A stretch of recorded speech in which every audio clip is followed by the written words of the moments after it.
Thank you everyone for joining us this afternoon as we discuss the medical school application process and demo both the AMCAS and AACOMAS application systems.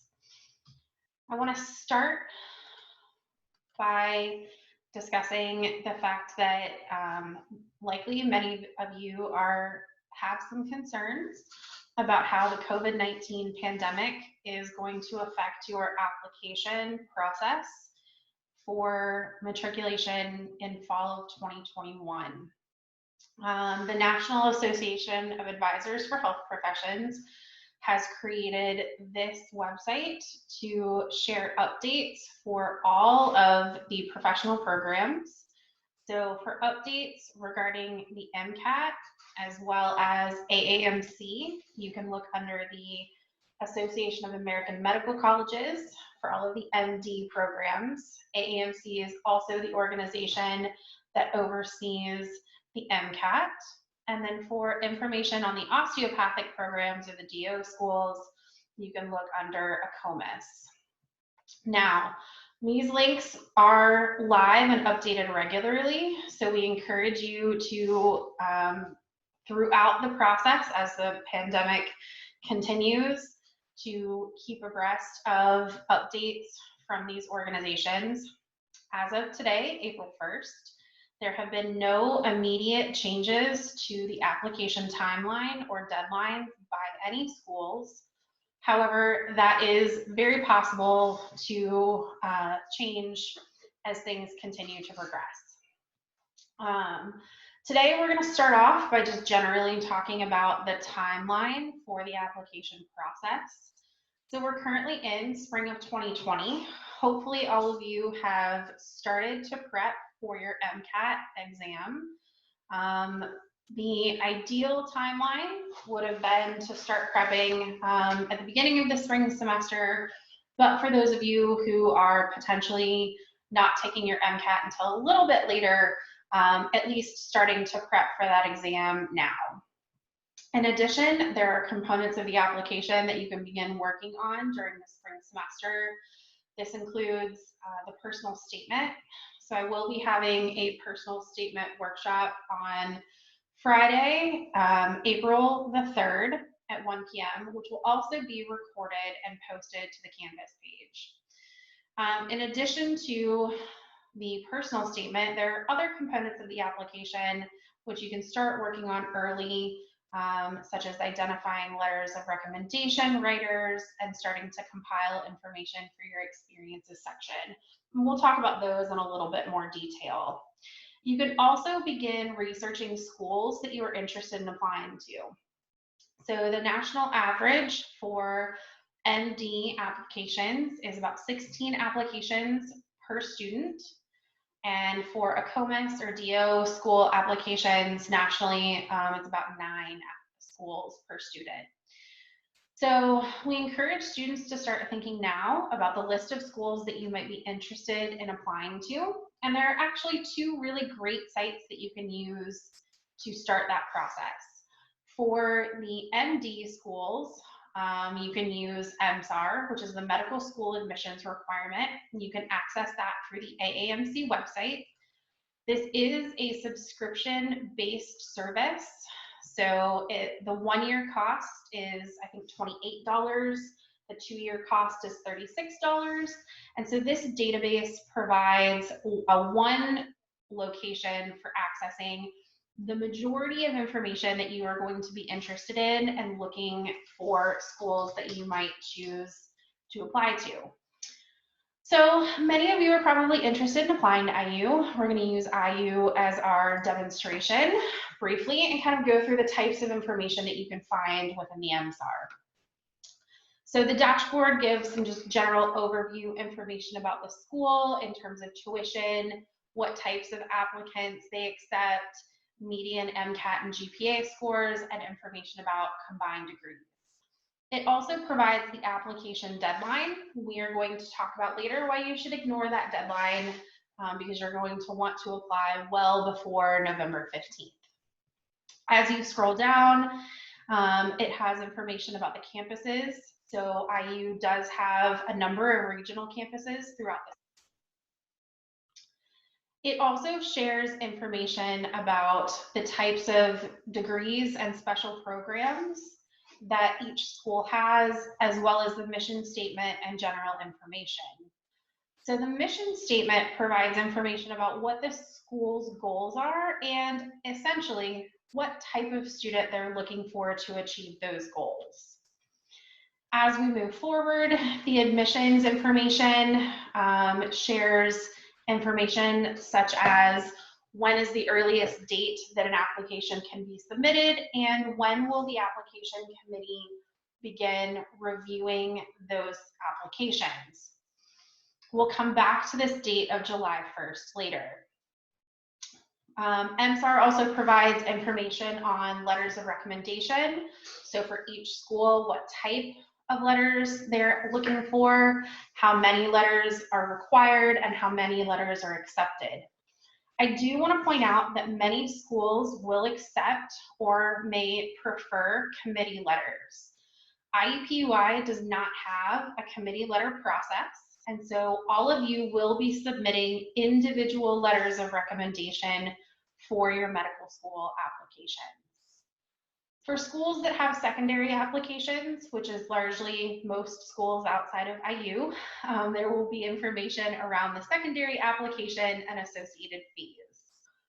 There's information around the early decision program, interviews, application policies, as well as additional assessments that may be required. IU has added the CASPER assessment, which is an online situational judgment exam. This assessment is relatively low cost, so it's approximately $10 to register for the exam. It is done online, and you can find more information about the CASPER test at their website, as well as the admissions sites for schools who require CASPER. Then they will provide information about the types of applications they accept. Particularly of interest to you all will be whether the school accepts out-of-state applicants, international applicants, or students with DACA status. There's information about the timeline, as well as information about deposits, wait lists, and selection factors for the application process. Then as you scroll down, we get into the more fun components of the MSAR. So over the last 4 matriculations, information on pre-medical experiences of the first year class, prerequisite coursework that is required, information about the MCAT. And so with the MCAT data, you can filter this by all accepted applicants, both for that school as well as nationally, and then a variety of other filters that are specific to the school. This will give you a little bit more information than just the median score. So it will tell you, for instance, the 25th percentile for IU is an MCAT score of a 508. And the 10th percentile is an MCAT score of a 504. So if you are a student who has an MCAT score less than a 504, IU may not be the appropriate choice for you to apply to strictly based on your MCAT test results. It also breaks that data down by subscores and then does the same thing with the same filters as science GPA as well as cumulative GPA. You'll find information on the matriculation data for the first year class, so you can see the total number of applicants broken down by applicant category, as well as how many were interviewed, and then a variety of different acceptance statuses. Then you get into the demographics. So they break down the last 4 matriculation classes by gender, by race and ethnicity, by disadvantaged status. We'll talk about this a little bit later when we demo the AMCAS application. By age range, you can scroll right past the states and territories, doesn't really matter, as well as first year class who is from a medically underserved area. Then there's information on residency matches, so which specialties students have matched into in the previous match, as well as information around the school's education and research. As here's a little graph around language proficiency, the evaluation requirements for the school, so how are students graded, clinical and patient experience, so when can you anticipate having your first set of patient interactions, as well as information around clinical rotations, information around tuition. So in addition to tuition and fees, there is information around the total cost of attendance, which does include, for example, cost of living. There's also some information on campus life. And so each of these components may help you decide within a particular school whether you are interested in potentially applying to that school. For those of you who are applying to osteopathic schools, they have a similar tool. So it's called the Choose DO Explorer. And so this is a similar database. I will say it is not quite as pretty or as tech forward as the MSAR database, but this is a wide improvement over what used to be the set of information.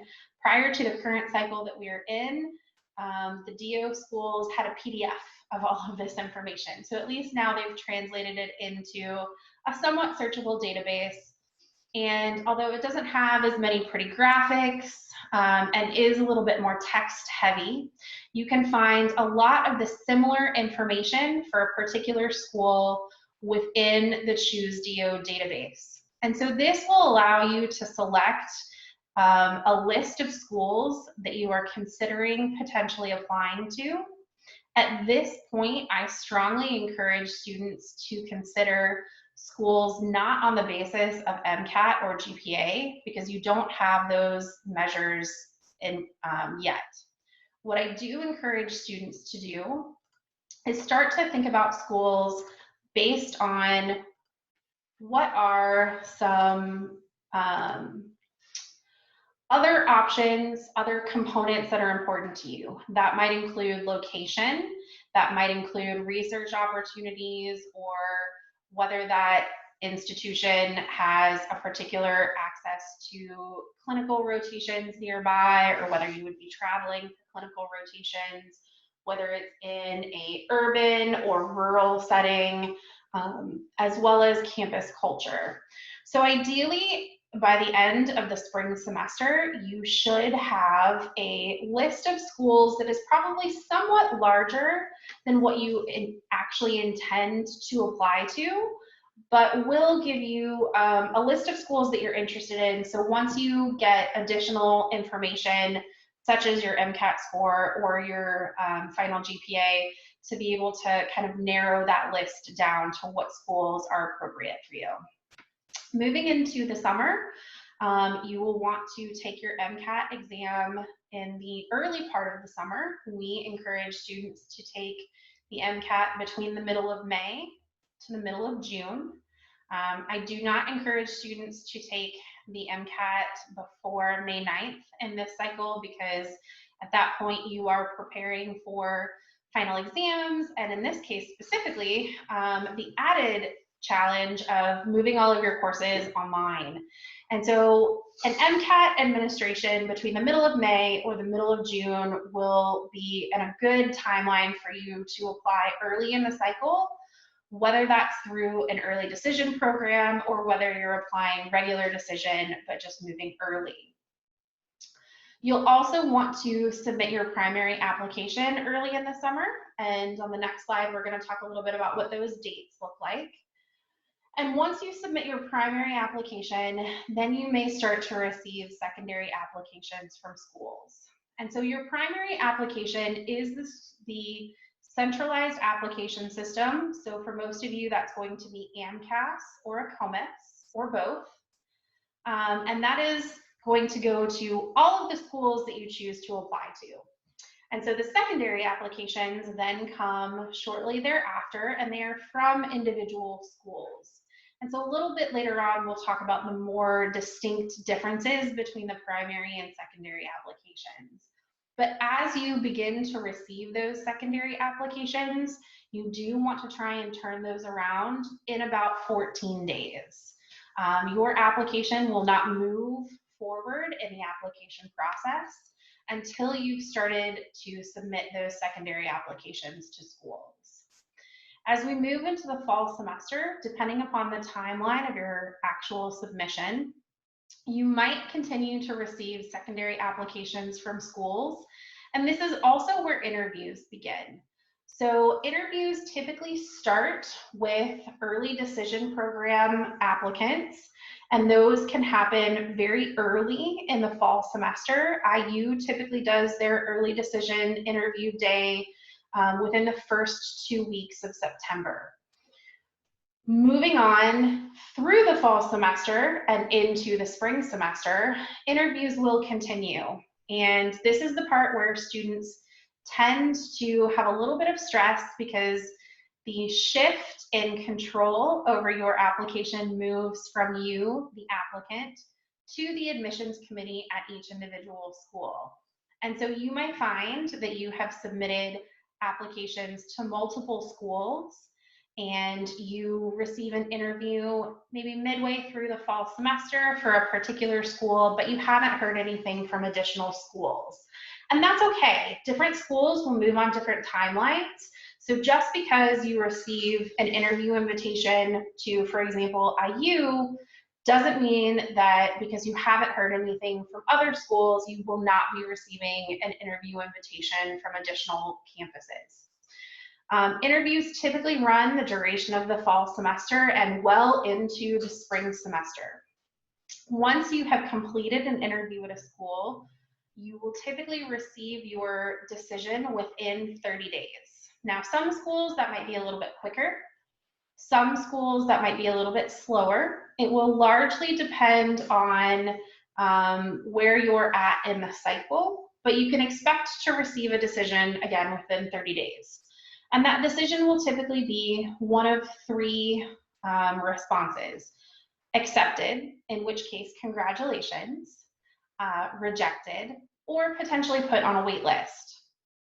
Now, wait lists are something that students have lots of questions about, and we'll talk about that at a little bit more detail later, but you can expect that if you have received a decision that you are on a wait list for a school, you may not hear any additional information about being moved off of the wait list until well into the end of the spring semester or into the summer before you will matriculate. And part of the reason for that is the timeline of decisions. So by the end of the spring semester, usually right around April, schools are required to complete their decision process and notify all applicants of their decision status. At that point, there is a deadline by which applicants who hold multiple acceptances must commit to one school. And once students have committed to a school, then those other schools that they have withdrawn their application from will have openings and will begin to pull students from wait lists.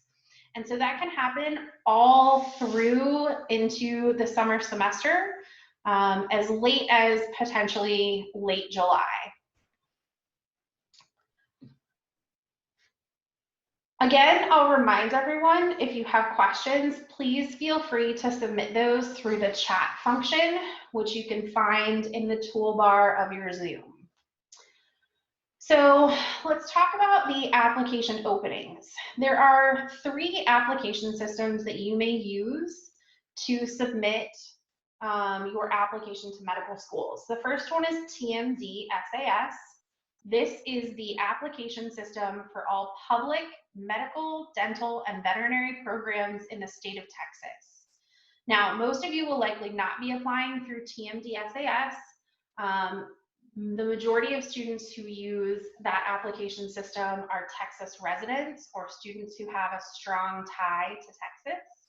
The acceptance rate for out-of-state students to Texas public schools is incredibly low. So the majority of you will be applying through AACOMAS or AMCAS. However, the open date for TMDSAS is May 1st, and we recommend that any student who is planning to apply to a Texas public school to submit their entire application by early June. AACOMAS will open on May 5th, and when that application opens, it is fully open. And so you could go in on May 5th, complete all sections of your application, choose the schools that you plan to apply to, and hit submit on your application all in one day. We will talk about why that is probably not a good decision, because as you can see from AMCAS does things a little bit differently. So they open their application on May 4th. You can access all components of the application. You can start to submit components of your, or not submit, you can start to complete components of your application, but you will not be able to actually submit your application until May 28th. And so that should tell you that AMCAS is expecting students to spend a little bit of time on that application. And as we demo the applications, you'll see there are a lot of components to it, some of which are incredibly tedious, and you want to be very meticulous in your entries. So I suggest planning to take several days to complete your application.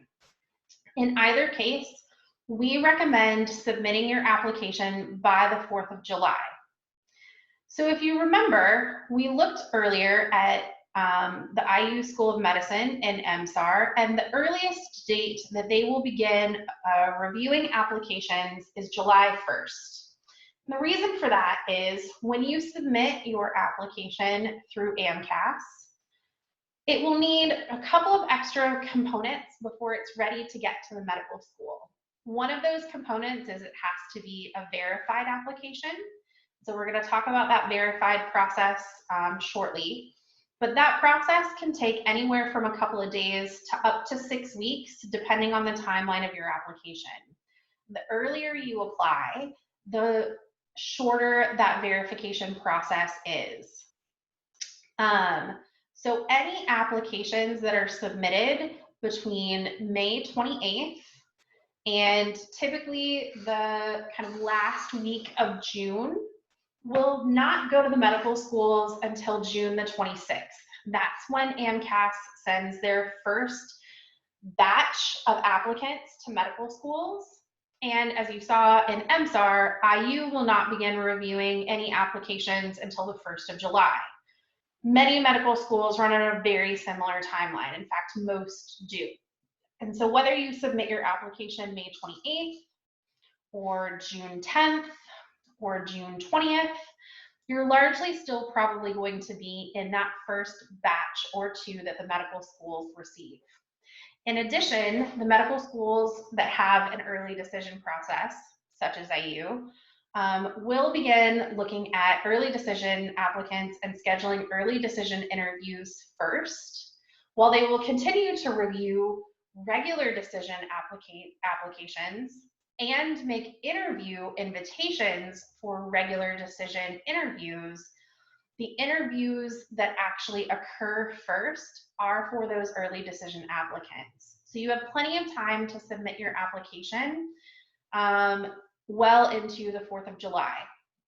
Most schools run on a rolling admissions basis, which means as they receive those applications, the admissions committee is reviewing them. They are making decisions about whether they will be inviting those applicants to an interview, and they will be conducting interviews and filling seats well before the deadline for a particular school. So IU's deadline of November 15th is way late in the application timeline, and if you wait till November 15th to submit your application, you are going to find yourself in a really dire situation in terms of getting your application reviewed and potentially getting an interview. So we do encourage students to submit early. If you remember, I talked about the timeline for completing your MCAT. We do encourage students to complete the MCAT ideally by the middle of June, because that MCAT will take approximately 30 to 35 days to have your score released. So if you took your MCAT on on June the 18th, your application or your MCAT score would be released approximately July 18th. The verification process, as I mentioned, for your application can take a couple of weeks. So if you submit your application on July 4th, you're likely looking at somewhere between 2 to 3 weeks to have your application verified. By the time your application is verified, your MCAT score should be released, and that is the next component that is required before your application moves to the medical schools for review. I'm going to pause here and see if anyone has any questions.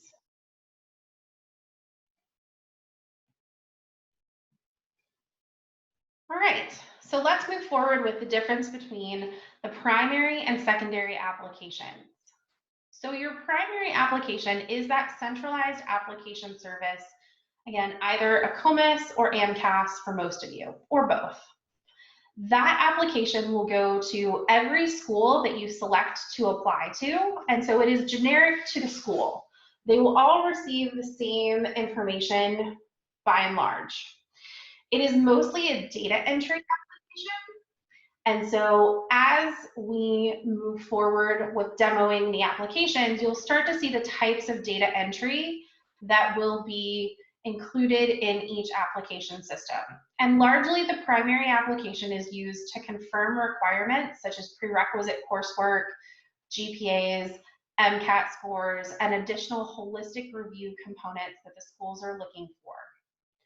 The secondary application is specific to each school. And so for this component, it's largely going to be essay. And we'll look at some examples of secondary application essay questions. This is an opportunity for you to show your personality, to discuss things that are important to you, and to express your interest in a specific school. As we look at the examples of secondary application prompts, you'll see that largely they are asking for the types of things that are important to you. What are challenges that you may have overcome? What are things that you feel like set you apart from potential other applicants?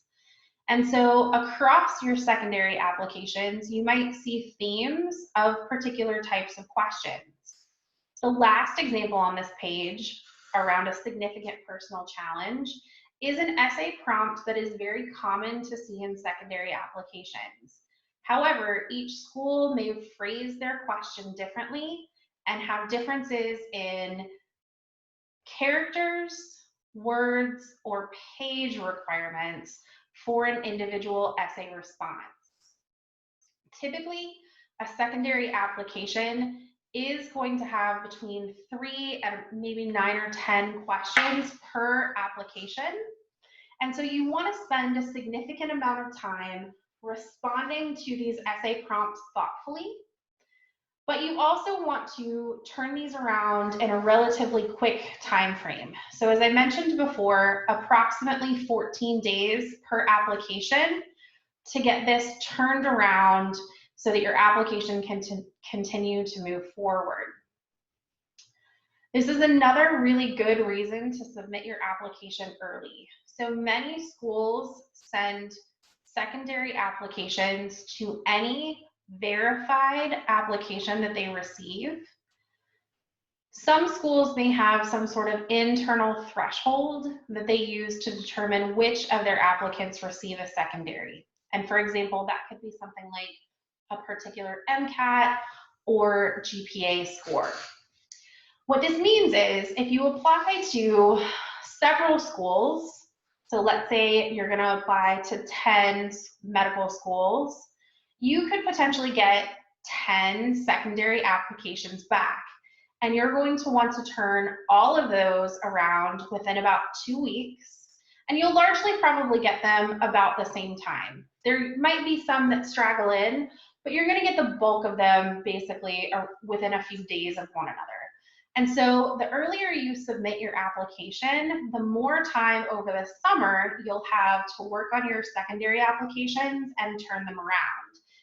If you wait to submit an application late in the summer, by the time it is verified and received by the medical school, and then you receive a secondary application, you could be well into the beginning of the fall semester and having to turn around multiple secondary applications that each have somewhere in the ballpark of 5 to 10 essay prompts while you're starting the fall semester and getting situated in your coursework. So again, another reason to submit your application early in the cycle. There are a couple of things to know about in terms of the application systems, and the first thing that I always encourage students to do is review the instructions for each application system. I know instruction manuals are not typically the most exciting reading, but they are incredibly valuable. There are a lot of components of your application that are particularly important for you to pay attention to doing them correctly. And so having an understanding of what the instructions are for your application system and how to complete the various sections is important. So I encourage you to read the appropriate application system instructions prior to beginning the application, and then have it handy as you complete that application as a reference. The second thing that's important to know is transcripts. You will be submitting a copy of your transcripts from every college campus that you have credit. So dual credit that you completed in high school, regardless of whether that is something that you have transferred to IUPUI, or whether that is something that is being used to fulfill degree requirements. Coursework that you took at other institutions, including coursework that you may have taken towards an associate's or specialist degree. Maybe you went to a nursing school previously and have like an LPN or an RN. Those transcripts need to be submitted, as well as anywhere that you have graduate credit from. Your transcripts will then be received and processed by the AMCAS, AACOMAS, or both application systems. You want to make sure that you are submitting your transcripts early in the process, because ideally you want them to be received prior to your application being submitted. The transcript process can take up to about 2 weeks. So for each institution that you're requesting a transcript, you're going to have to submit some sort of request. Usually for most campuses, there's an online form to complete a transcript request. And then the registrar's office will have to receive and process that request. They will then compile, print, and package your transcripts for mail. Your transcripts will have to be sent in the mail and received by the application system headquarters. Then they will have to be processed, opened, and scanned to be attached to your application. So that process can take up to about 2 weeks. So in terms of timeline, you want to submit your transcripts so that they are received prior to the day that you plan to hit submit on your application. And so I received a question here that says, do we need to wait to send our transcripts until our spring course grades have been published? And that's an excellent question. You do want to wait to order your transcripts until spring grades have posted. So if you're ordering transcripts from other institutions, that's fine. You can order them as soon as the application system opens. But for your IUPUI transcripts, you do want to wait until spring grades post. So that's approximately May 15th. So you want to check and make sure that all of your spring grades have been submitted, and then submit that order for your IUPUI transcripts. The verification process is what happens next. So once your transcripts have been received and your application has been submitted, it will be marked as complete, ready for review. If you submit your application prior to the application headquarters receiving your transcripts, your application is just going to sit there waiting on your transcripts. And so it's important for you to manage that process through the application to see when your transcripts have been received. Once the application is marked complete, ready to review, it will be moved into a queue for verification. This queue can take anywhere between a couple of days to a couple of weeks for processing and will largely be determined by the volume of applications received. So the earlier that you submit your application and your transcripts, the less time that verification process will take. What happens during the verification process is once your application is moved to the top of the list, then a staff member at the application service will pull up the PDF of your transcript, as well as all of the information that you've entered in your application about your coursework. And they will go line by line to ensure that the information that you entered about your coursework matches the information on your transcript. Now, this might seem a little silly because they have a PDF of your transcript. Why do you have to enter information in the application? And the answer for that is the information that you submit within the application is what is used by the application to calculate your various GPAs. So that'll include cumulative GPAs, science GPAs, as well as largely a GPA for every academic year that you've been taking coursework. So the verification process is simply to ensure that the information that you submitted is correct. If everything is correct, once your application has been verified, then it moves forward in the process. If there's a mistake on your part, your application will be returned to you and with a note about how to correct the mistake. Once you've corrected that mistake, it goes back into the queue and will have to wait to be processed again. So it's very important that once you get to the component of your application where you're required to enter information about your coursework, that you are being incredibly meticulous and double checking your information, because you don't want your application to get held up in that process. You want it to move through verification as quickly as possible so that it can move forward and be received by the medical schools. Here are some common components of the application, and as we demo AMCAS and AACOMAS, what you will see is that largely they ask the same information, the platforms just look a little bit different. So they'll ask for things like biographic and demographic information about yourself, information about your academic history and all of the coursework that you've taken, information about your MCAT as well as potential other entrance exams that you've completed, experiences. So these are all the things that you've done outside of the classroom that you feel like are relevant to demonstrate your readiness to enter medical school and become a physician. Information about your letters of evaluation, or sometimes called letters of recommendation, your personal statement, the schools that you have designated you want to apply to, and your fees. So each application has a fee structure. Typically, there is a base fee, approximately $175 to $200, and that base fee covers the use of the application system as well as the application to your first school. Each additional school that you choose to apply to will incur an additional fee, and that's usually around $40 to $50 per school. So you will want to start to budget a fee structure into your plans for applying. The other thing that is worth noting is that secondary applications typically come with a fee associated with them, and that can be anywhere from $50 to $100 per secondary application. If you are concerned about the cost of applying to medical school, both AMCAS and AACOMAS have a fee assistance program. This is for individuals who meet certain thresholds of economic status.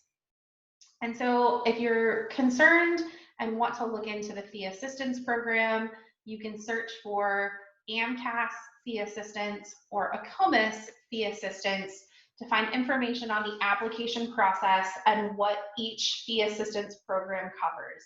It is slightly different between each application system.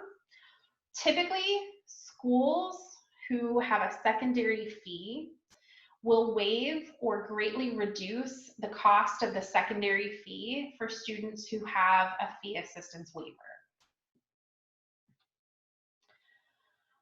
So before we move into the applications, let's talk about your pre-application checklist. You want to start researching schools, ideally now, and come up with a list of schools that you are interested in applying to.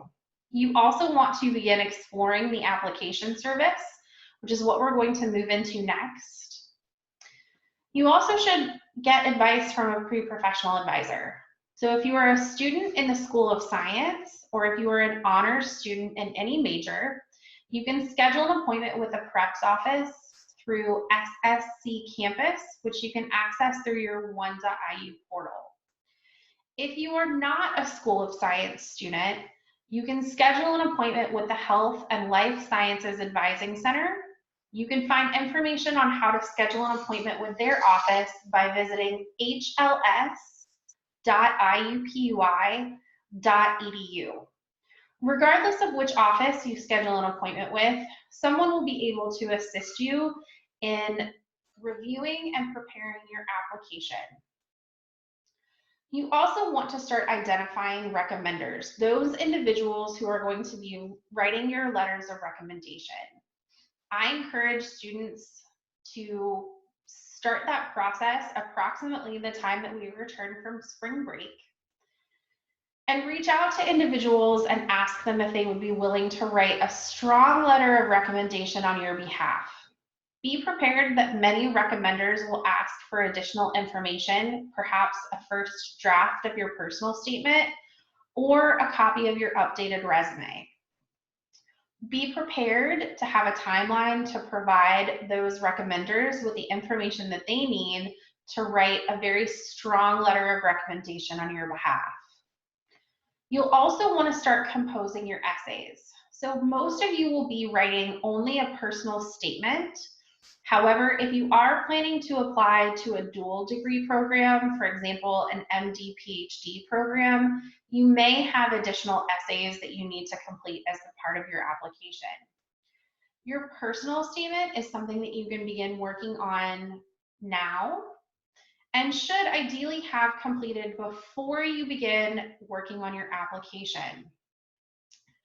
The personal essay is something that you will want to write, get feedback on, either through PREPs or HLS, from faculty mentors or other individuals that you trust, as well as potentially the University Writing Center.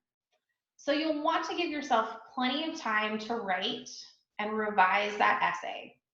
Oftentimes I see that students wait to complete their essay until they've started the application, not realizing how long that essay revision process might take them. And then an ideal submission date of July 4th becomes something more like a submission date of August 1st or later. You also want to start organizing your supporting documentation. So this might include information such as experiences that you want to include in your application, contact information for individuals who can verify those experiences, and the amount of time that you have spent involved. You'll also want to take a quick look at your social media and do some cleaning of house. If you think that admissions committees don't scour the internet for information about their applicants, you would be wrong. So you may have a social media handle that you haven't used maybe since high school or you began college that might have some unflattering pictures or posts that you would not want an admissions committee to see. So I strongly encourage going through your social media, cleaning house, deleting if necessary, or putting on private mode so that you're not unintentionally sharing information about yourself that you wouldn't want an admissions committee to take into consideration. Additional preparation once you've completed your application will likely include things like interview preparation. During the interview process, you will likely receive lots of questions about ethical scenarios. So I encourage students to read the ethical guidelines through the AMA, as well as watch and read the news in your healthcare field. So obviously, COVID-19 is a huge topic, and you should be well informed on the issues facing the medical community. But there are plenty of other topics that you should be aware of as you go into that interview process. Both the PREPS office, as well as the Health and Life Sciences Advising Office, or the Career Services Office within your school, can help you prepare for medical school interviews. You'll also want to start thinking about financial planning. So in addition to creating a budget for application fees, you'll also want to think about filing your FAFSA for the 2021-2022 academic year early. And so that typically opens in October prior to that year. So once the FAFSA application opens, you'll want to submit that as early as possible. You'll also want to start creating a budget for interview travel, because you will be responsible for providing all of the accommodations for transportation and housing for your interviews, as well as things like seat deposits, moving costs, etc. I also strongly encourage students to develop an alternate plan should you not be accepted to medical school in your first application. It's important to know that if you're going to be taking a gap year, what you should be planning on doing during that gap year. So working with a pre-professional advisor who can help you identify an alternate plan is a really good thing to take into consideration. All right, so let's move forward and look at the application systems themselves. So for the MD schools, you'll be applying through AMCAS. And AMCAS is a system that you can access through the AAMC website.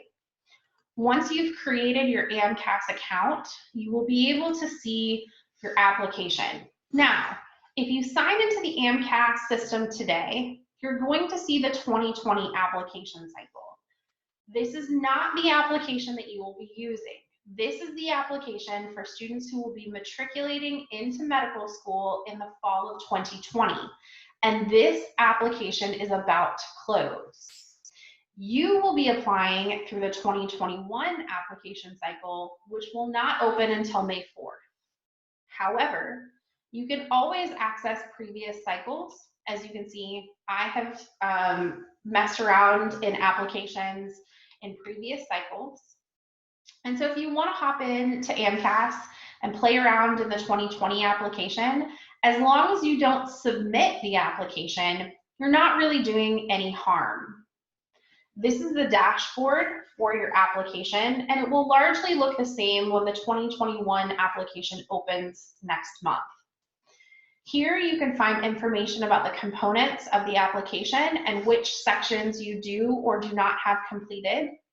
You can also print your application if you need a PDF or a paper copy to complete a mock interview.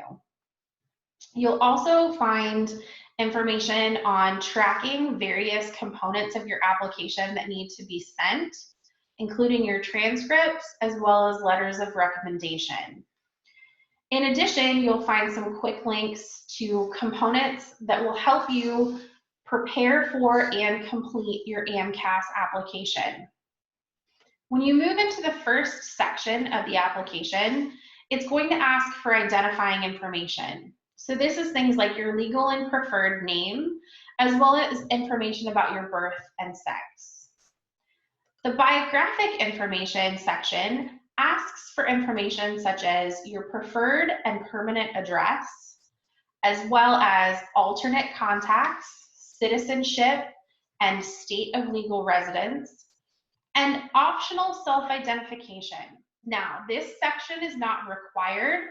Students may opt whether they want to self-identify into a number of different questions. However, keep in mind that any component of your application, unless specifically stating otherwise, is accessible by the admissions committee. So you have the choice here whether you want to self-identify to a number of different components. You'll also be required to provide information about languages.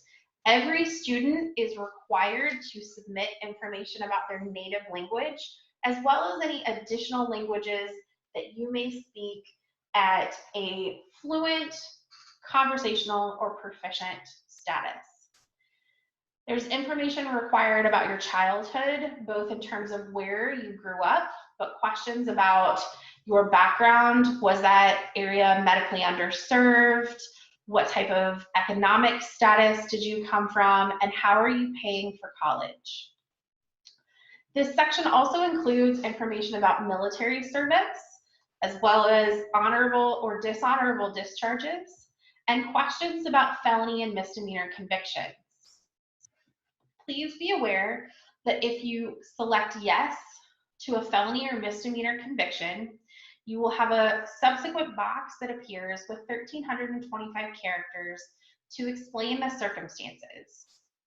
I encourage students to read the specifics about what should be disclosed within the felony and misdemeanor convictions. Please note that it is not necessarily the case that if you have a felony or misdemeanor conviction that you will not be accepted into medical school. It will largely be the determination of the school itself and is usually based on whether that particular situation would prevent you from obtaining licensure as a physician.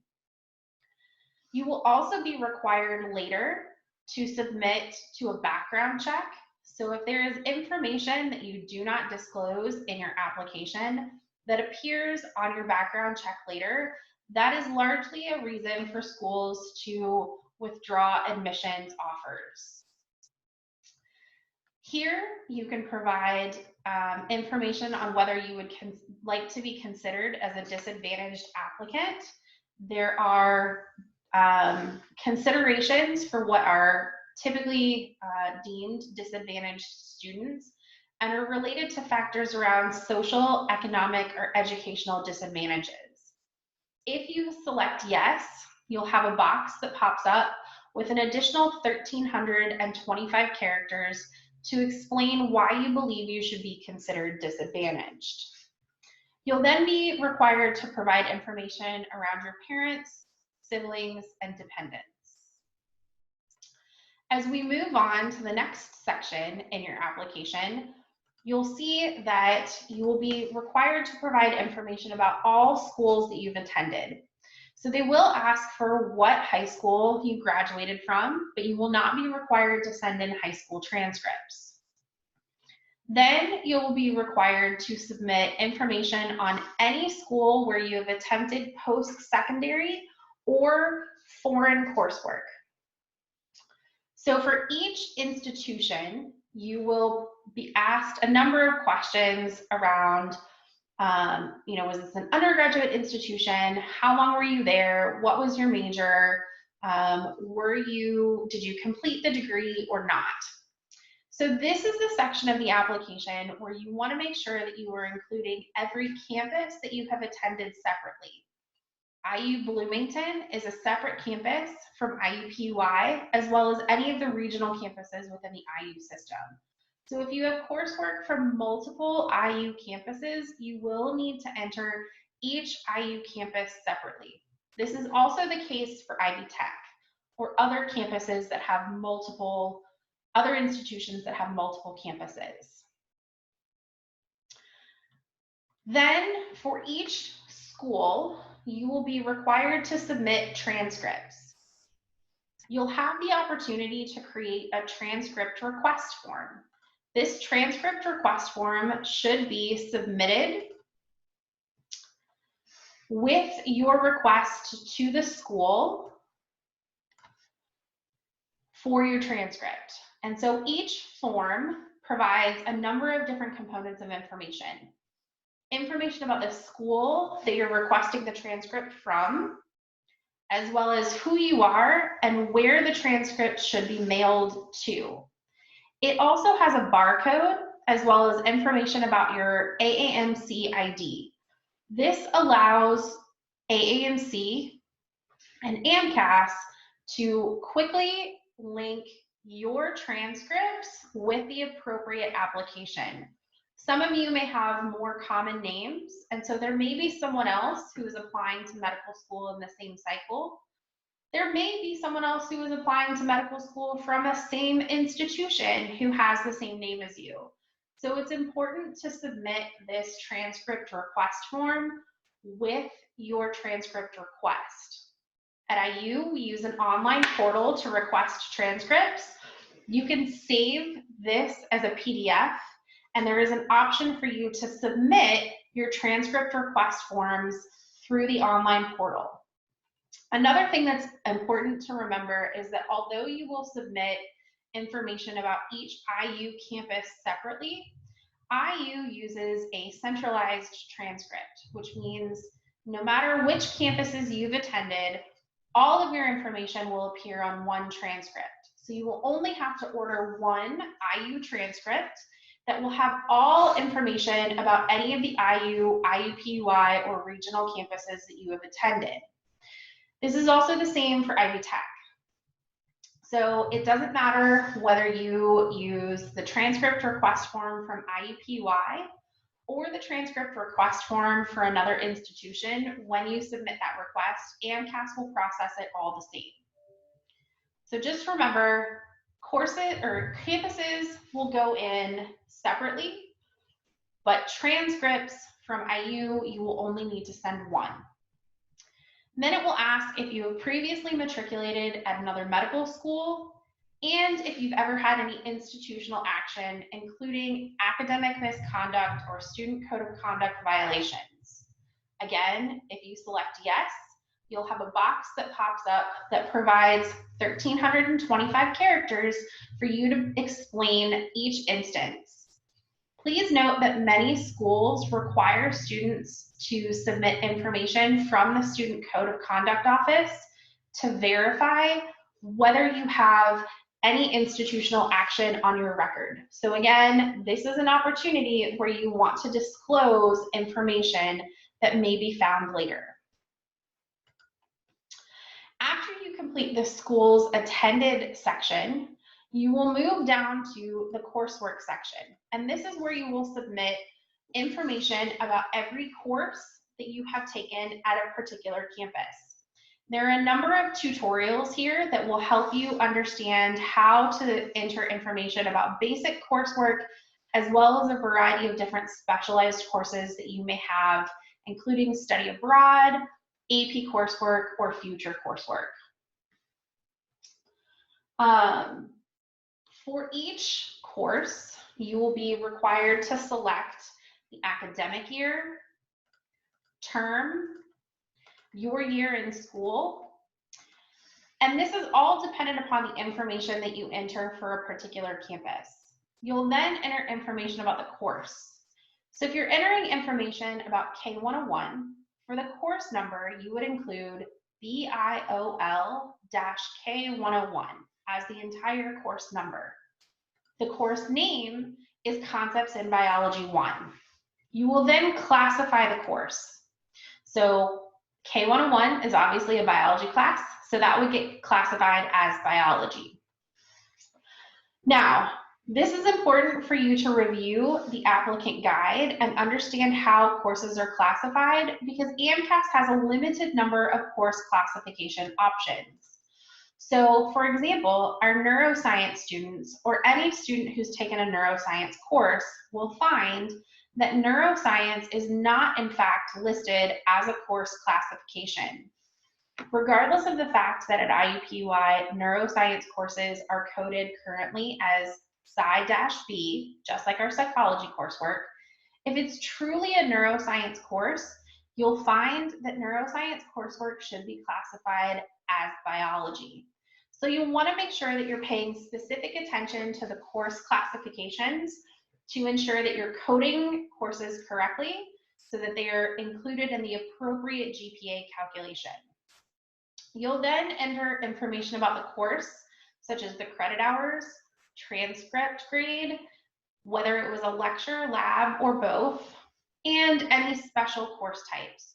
This could include things like honors, repeated coursework, AP credit, pass-fail courses, withdrawals, or other special circumstances.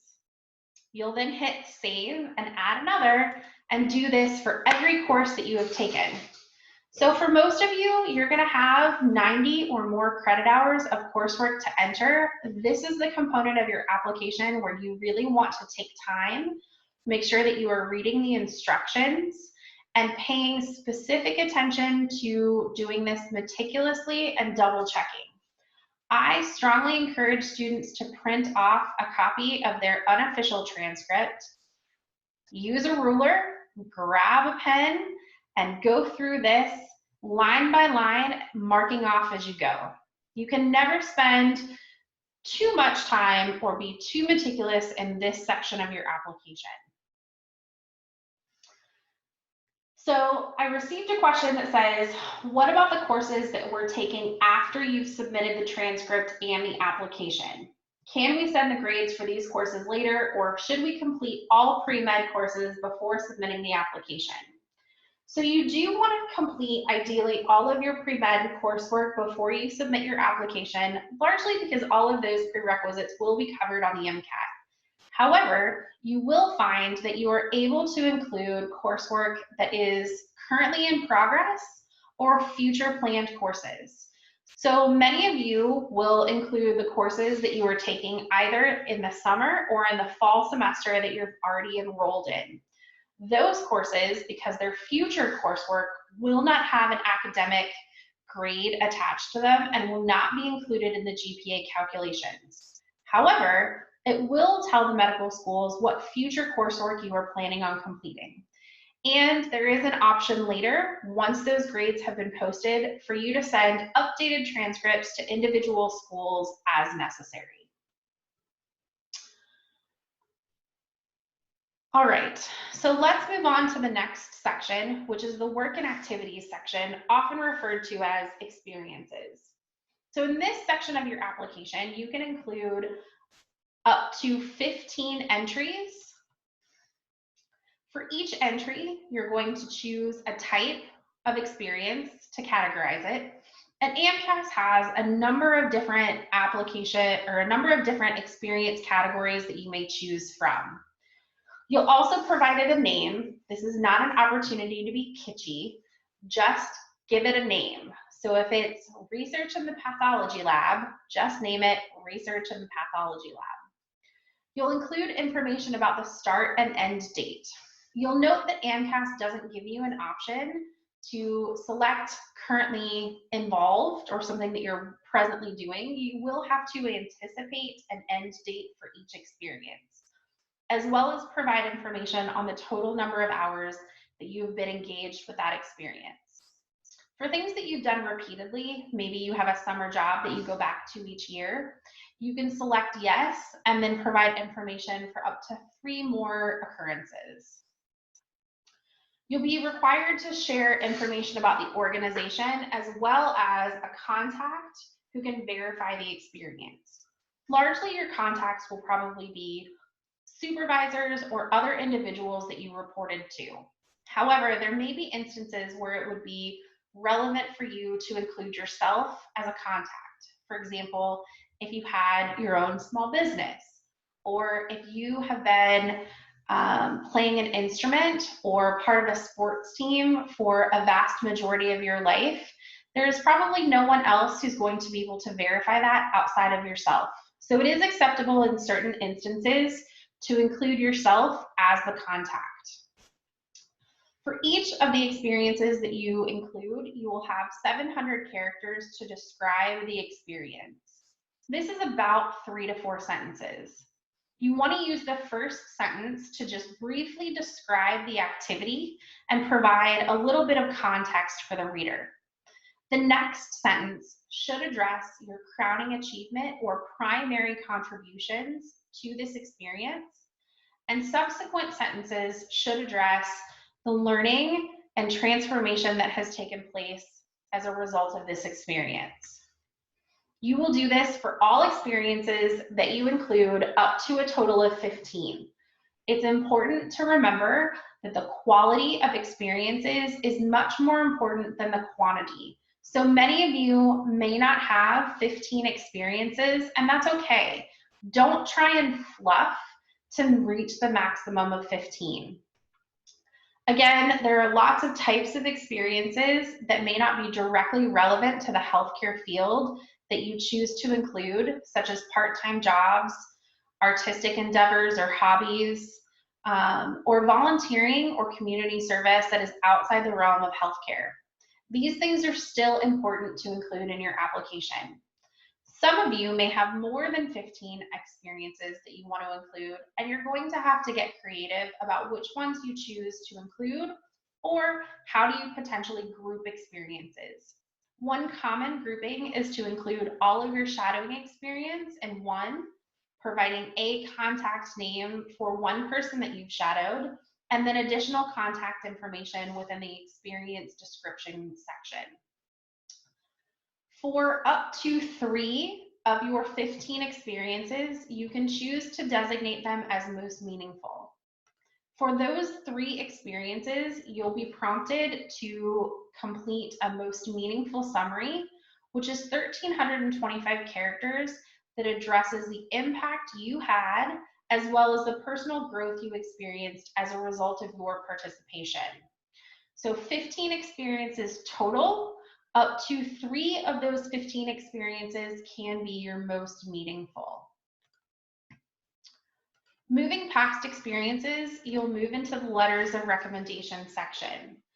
In this component, again, it's important to remember that IUPUI does not have a committee letter process, and so you will all be submitting individual letters. In this component of your application, you will provide information about your letter writers, including contact information for where they can be reached. Once you hit save, this will generate an email to that recommender to ask them to submit a letter on your behalf. So one of the questions that I got is, how many people should we reach out to for letters of recommendation? And that will largely be determined by which schools you're applying to and what they require. It's important to note that individual schools will have preferences. Oftentimes those include a science faculty member. By science, they mean biology, chemistry, or physics. And by faculty member, they mean someone who you have had as an instructor in a course that you have taken. Additional types of references might include a non-science instructor, supervisor, physician, research mentor, or personal. Personal does not mean someone that you know personally. It's someone that you know professionally, but someone who is available to write perhaps outside of a typical supervisor or instructor relationship. You can submit a maximum of 10 letters to any application. However, you will likely probably need somewhere between 3 to 5 to complete all of the application requirements for the schools that you select. In MSAR, it will tell you the information about what each school is looking for in letters, or you can find that information on a school's individual website. The last component of the application is your essay, and this is where you will submit information about your personal statement. Maybe. There we go. So here's where you will cut and paste your personal statement. It's 5,300 characters to address why you want to go to medical school. For those of you who are applying to dual degree programs, you may see additional essay requirements pop up once you've selected the schools that you choose to apply to. The next section is your standardized tests. For the MCAT, you will have to submit information on the date that you have or plan to take your MCAT. and any additional tests that might be required. This is typically used for individuals who are applying to dual degree programs who may need to submit test scores for other tests that are required, such as the GRE or LSAT. For the MCAT, because AMCAS is owned by the same organization that owns the MCAT, once your score has been released, it will be assigned to your application and there's no additional requirement needed by you. The last component of your application will be choosing the medical schools that you want to apply to. Now, typically, you would select at a medical school and would be able to use a number of filters to select schools. However, at this point in the cycle, all of the MD schools have deadlines that have already passed, and so I cannot add any of those schools to my application. I have already selected 2 schools just so you can see what this would look like. So when you select a school, you have to select the type of program you're applying to. Are you applying to a regular MD program?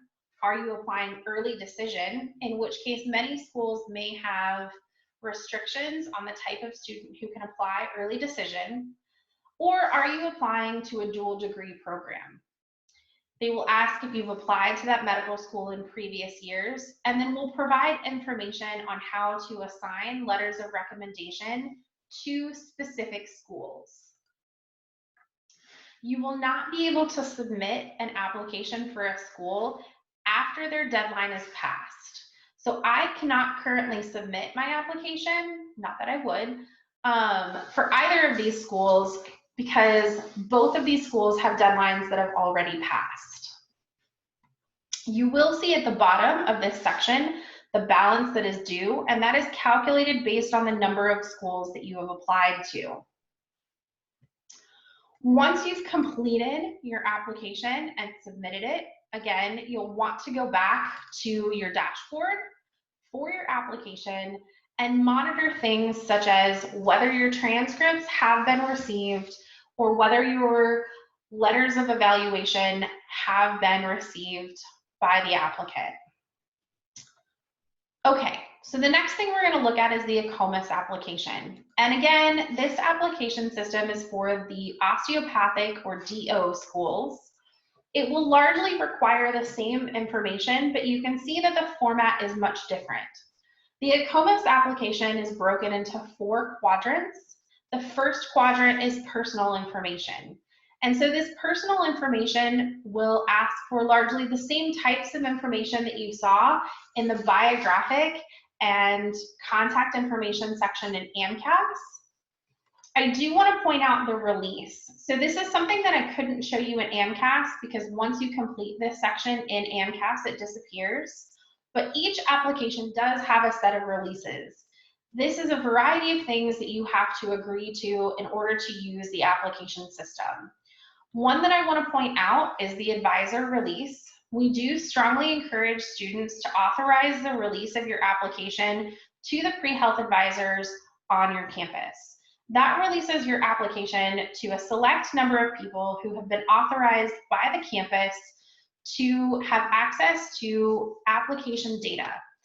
I am one of those individuals. It does not mean that I can see all of the components of your application. So I cannot see your personal statement. I can't read the letters of recommendation that have been submitted on your behalf. I can't see even the experiences or things that you've included in your application. What I can see is things like, has your application been received? Has your application been verified? What schools are you applying to? What schools have made decisions about your application? And so as you come to make advising appointments, I can help you if you've released your application to me with components or questions that you might have about the application process. Moving on from the personal information section of your application, you'll move into the academic history. And so this is largely the same information that you found in multiple sections within the AMCAS application, including information about the high schools that you've attended, as well as information about the colleges that you've attended. It's going to ask the same types of questions: when, how long, Were you working towards a degree? What type of degree? Did you earn that degree, etc.? The transcript entry is going to be slightly different. So you will have to enter information about every course. The classification for courses that you can see is much more expansive than the list for AMCAS. So for example, neuroscience is its own category, and that's largely because AMCAS and AACOMAS slightly calculate the science GPA differently. Reading through the instructions on the course entry section of both applications will explain the differences. You'll also be asked in this section to review and verify your transcript information before you move forward. So you'll review and finalize your transcripts, and that's an important step that you will need to do in order to complete some information later.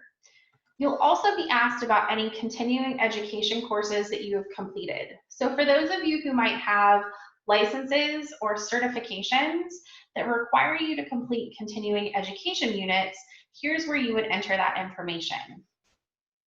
And you will enter information about the MCAT as well as any other standardized tests that you want to include. The difference here is that once you include a date for your MCAT, you will also be asked to include your AAMC ID. And this can be found through the AMCAS application or your AAMC profile. You'll need to include this because AACOMAS does not own the MCAT. And so without your AAMC ID, they don't have the authorization to attach your MCAT score to your application. The next section is supporting information. And so this is, again, slightly different from how AMCAS collects this information. Your letters of recommendation will be completed essentially the same. You will not be requesting a committee evaluation because IUPUI does not have a committee process. You will include information about the letter writer. You can also include a due date. So we haven't talked about this yet, but ideally the due date that you should assign to your letter writers is the day that you plan to hit submit on your application. So that when your application is submitted, your letter writers have also submitted their applications. This also gives you a little bit of wiggle room because your application will have to go through that same verification process. And so it won't move on to the medical school for a few days to a few weeks while it's going through that verification. So if one of your letter writers is a little bit behind or maybe has forgotten about a deadline, it gives you some time to follow up with them. You'll also include a personal message. This might be something like, "Thank you so much for writing a letter on my behalf," as well as some information and releases for your letter writers. The experiences section is also drastically different. The largest difference is that you have no limit to the number of experiences that you can list in your AACOMAS application. So unlike AMCAS, you're not limited to only 15 experiences.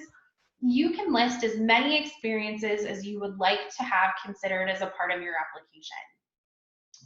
Another major difference is that you will only have 600 characters instead of 700 characters to be able to describe the experience itself.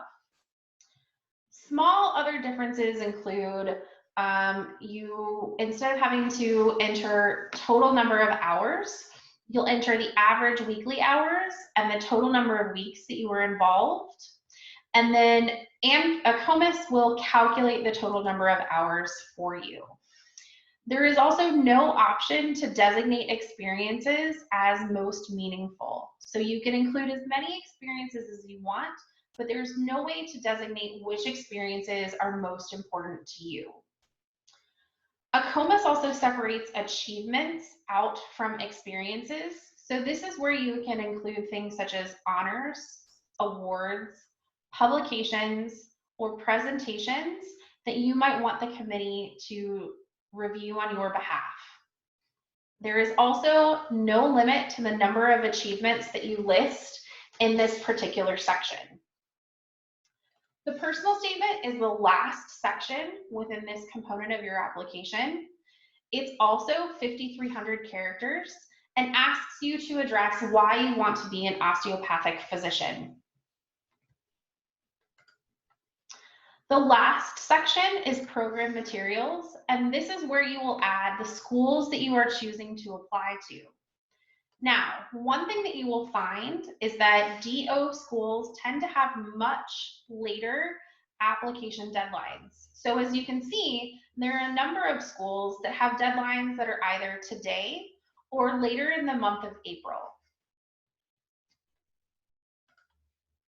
For each school, you'll have a homepage that provides some information that the school has designated as important to applicants, as well as a tab where you are going to connect the coursework that you have taken with the prerequisites for each course.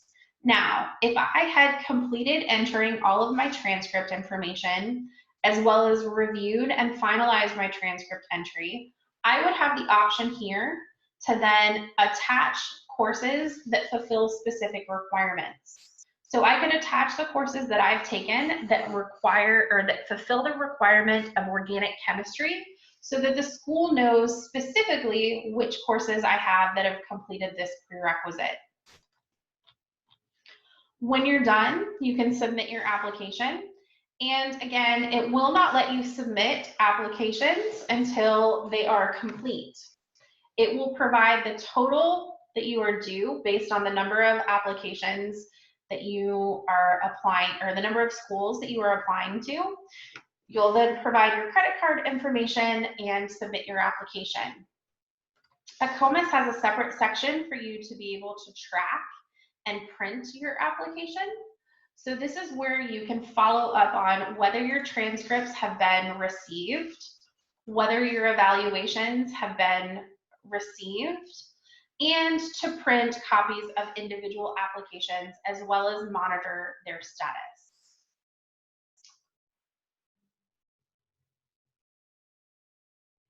So with that, this is the end of our workshop for today. I thank you all for joining us. I do hope that if you have questions, you will reach out to either the PREP's office. You can reach me directly at JSPERAN, as in Nancy, @iu.edu, or schedule an appointment with the PREP's office through SSC Campus. If you're not a science student, you'll want to schedule an appointment through the Health and Life Sciences Advising Center, and you can reach that office at hls.iupui.edu. Good luck with your application, and know that we are here to support you as you move forward in this process.